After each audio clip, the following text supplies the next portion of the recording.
రాధాకృష్ణన్ యోగా చేశారు. ప్రపంచానికి యోగా మార్గదర్శకంగా నిలుస్తోందని కేంద్ర బొగ్గు గనుల శాఖ మంత్రి కిషన్ రెడ్డి అన్నారు. నిజాం కాలేజ్ ఆధ్వర్యంలో యోగా మహోత్సవం దశాబ్ది ఉత్సవాలలో కిషన్ రెడ్డి యోగాసనాలు వేశారు.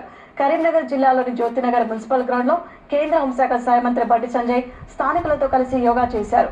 హైదరాబాద్ సంజీవయ్య పార్క్ లో తెలంగాణ వైద్య ఆరోగ్య శాఖ మంత్రి రాజనరసింహ చిన్నారులతో కలిసి ఆసనాలు వేశారు.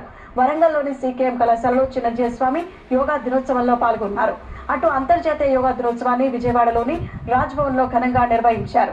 శారీరక, మానసిక, ఆధ్యాత్మిక ఆరోగ్య ప్రయోజనాలకు యోగా ఎంతో ఉపయోగపడుతుందని AP governor justice Abdul Nazeer చెప్పారు.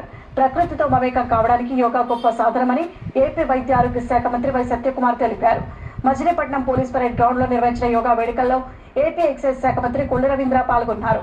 ఒంగోలు జిల్లా కార్యాగారంలో ఖైదీలతో కలిసి కలెక్టర్ దినేష్ కుమార్ యోగాసనాలు వేశారు.